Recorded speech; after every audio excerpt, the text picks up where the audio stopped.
Hola, hoy vamos a trabajar el origen del Estado y para eso vamos a trabajar un texto del doctor Marcelo Campaño, historiador egiptólogo argentino de la Facultad de Filosofía y Letras de la Universidad de Buenos Aires. Trabajando su texto vamos a pensar cómo surge el Estado.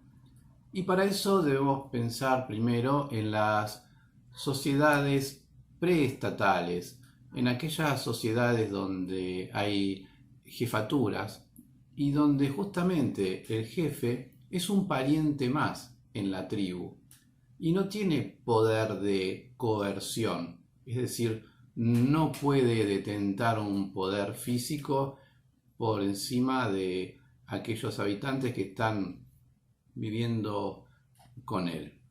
Entonces, ¿cómo es que surge el Estado en las sociedades, en estas sociedades? El Estado primario, es decir, cuando aparece así de la nada, por decirlo de alguna forma.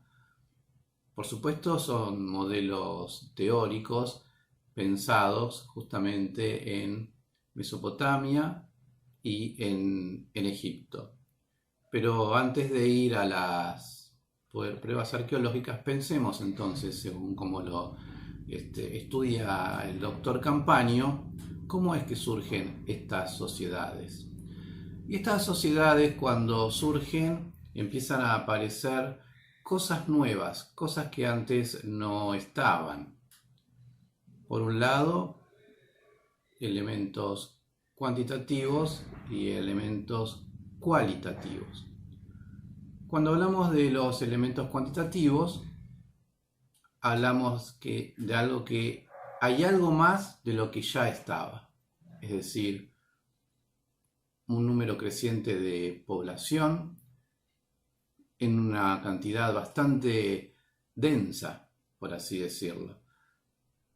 Situados en algún lugar pequeño o en un lugar situado donde ya no hay movilidad, es decir, hay sedentarización. Y desde lo cualitativo empieza a haber algo que antes no estaba. ¿Y qué es eso que hay ahora que antes no estaba?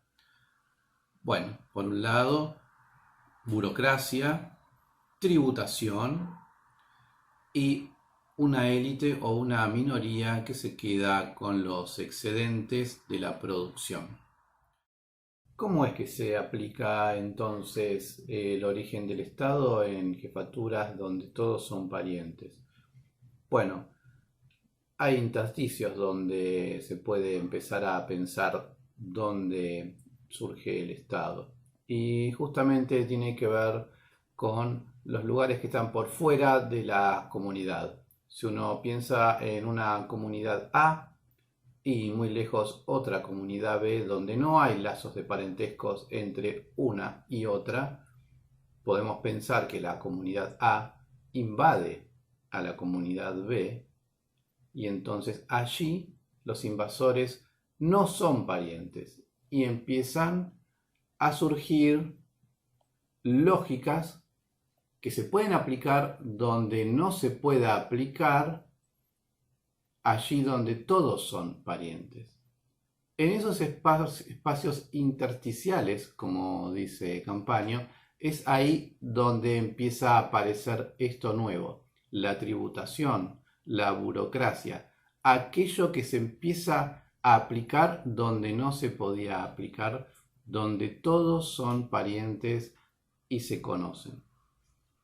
Por supuesto que las lógicas de parentesco no desaparecen, siguen ocurriendo, siguen estando, incluso en las élites. Las élites gobernantes son parientes y su reflejo ideológico en el cielo, los dioses son todos parientes.